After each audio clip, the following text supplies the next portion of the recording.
Hi అండి, welcome to Harshini creations. Tulip hangings అండి చూపిస్తున్నాను చూడండి. ఇలా ఎలా స్టిచ్ చేసుకోవాలో చూద్దాము. అండ్ మీరు ఈ డోరీ చూస్తున్నట్టయితే సన్నగా ఉందో చూసారా అండి, అది కూడా ఎలా స్టిచ్ చేసుకోవాలంటే నేను మీకు చూపిస్తాను ఈ వీడియోలో. చాలా సన్నగా వచ్చింది కదా.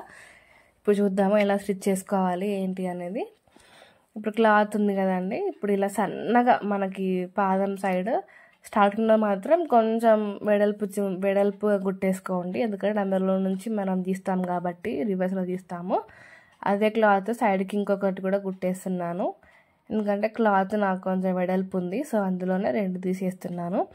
ఇప్పుడు మనకు కుట్టిన కుట్టుంది కదండి, పక్క నుంచే కట్ చేసుకోవాలి. ఐ మీన్ ఎక్కువ ఖర్చు ఉన్నా కూడా మనకు చాలా సన్నగా ఉంది కాబట్టి ఆ హోల్లో నుంచి రాదండి ఎక్కువ ఖర్చు ఉంటే. అందుకని తక్కువ ఖర్చుతోటి ఇలా కొంచెమే సైడ్కి కొంచెం క్లాత్ ఉండేలాగా ఉంచేసుకొని మొత్తం నీట్గా ఇలా కట్ చేసేసుకోండి. ఇది టూల్ అండి, మనకి దొరుకుతుంది మనకి నార్మల్గా బయట, లూప్ టర్నర్ అంటారు. ఇలా మనకి ఆ కొస ఉంది కదా, దానికి ఇలా మనం ఫిక్స్ చేసేసుకొని లోపల నుంచి బయటికి లాగేస్తే సింపుల్గా వచ్చేస్తుంది. చాలా ఈజీ అండి, చాలా సన్నగా చేసేసుకోవచ్చు. ఇంకోటి కూడా చూపిస్తానండి చూడండి. మనకి వెడల్పుగా కొంచెం స్టార్టింగ్లో స్టిచ్ చేసుకున్నాం కదా, అక్కడ నుంచి మనకి టూల్ లోపలికి పెట్టేసేసుకోవాలి. మళ్ళీ చివరికి ఉన్న క్లాత్ నుంచి ఆ కొండి ఉంది కదండి, ఇగో చూపిస్తున్నాను. ఈ కొండికి మనం ఆ క్లాత్ అనేది ఇరికించాలి, అంతే అండి. ఇప్పుడు ఇరికించినప్పుడు ఆ గ్యాప్లో క్లాత్ ఉన్నప్పుడు పైన కొండి అనేది ఆ క్లాత్ని ఇలా కిందికి రివర్స్లో లాగేస్తుంది, అంతే. ఇలా పైకానేసి మళ్ళీ ఇది ఇట్లా పైకానేసేయాలి, కింద మనకి ఉంది కదా అది, అంతే అండి. అందులో లాక్ అయిపోయింది క్లాత్ అనేది.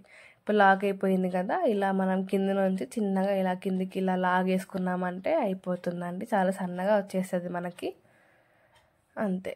లూప్ టర్నర్ అంటారండి దాన్ని. బయట దొరుకుతుంది, లేకుంటే ఆన్లైన్లో కూడా దొరుకుతుందండి మనకి. ఇలా ఒకవేళ ఎక్కడైనా ఆగిపోయింది అన్నా కూడా క్లాత్ కొంచెం కిందికి అనేసుకొని మళ్ళీ ఒకసారి లాగేసాము అంటే ఈజీగా వచ్చేస్తుంది సింపుల్గా. ఇప్పుడు మనం తులిప్ షేప్ ఎలా కుట్టేసుకోవాలో మనం ఇప్పుడు నెక్స్ట్ చూపిస్తానండి. చూడండి, సన్నగా వచ్చేసింది మనకి. మనం క్లాత్ తీసుకున్నాం కదా హ్యాంగింగ్స్కి, 4 ఇంచెస్ లేదా 5 ఇంచెస్ అండి, మీ ఇష్టం. సైజుని బట్టి మీరు ఎంతైనా చేసేసుకోవచ్చు. 4 ఇంచెస్ అంటే మినిమం 4 ఉంటేనే మనకు ఆ షేప్ అనేది కనిపిస్తుంది అండి, తులిప్ షేప్ అనేది. ఫస్ట్ మనం ఇట్లా ఒక ఫోల్డ్ చేసేసుకోవాలి. ఫోల్డింగ్ కూడా మనకి బయటకు కనిపించే క్లాత్ ఒరిజినల్ క్లాత్ అండి. అంటే మనం క్లాత్ రైట్ సైడే ఇలా స్టిచ్ చేసుకోవాలి, సింపుల్గా చెప్పాలంటే. రైట్ సైడ్ ఇలా బిగినర్స్ కోసం చూపిస్తున్నానండి. నార్మల్గా అయితే ఇప్పుడు దీన్ని ఈ 2 కార్నర్స్ ఇలా దగ్గరకు వచ్చేసేయాలి. మన మధ్యలో థ్రెడ్ పెట్టేసుకొని ఇలా సేమ్ వీడియోలో చూపించినట్టు ఒకసారి ట్రై చేయండి. అండ్ ఇంకొక ఫోల్డింగ్ అనమాట, ఇలా ఫోల్డ్ చేసేసుకొని చివరికి రఫ్ చేసేసుకోండి, గట్టిగా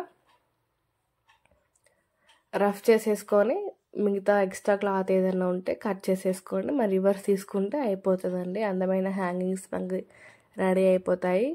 బ్లౌజ్కైనా కుర్తాకైనా దేనికైనా చాలా బాగుంటుందండి ఈ తులిప్ అనేది. అంతే అండి, చాలా సింపుల్గా స్టిచ్ చేసేసుకోవచ్చు. చూసారా, నేను ఇలా ఈచ్ 2 కుట్టానండి, ఒక సైడ్ 2 కుట్టాను. Thank you for watching.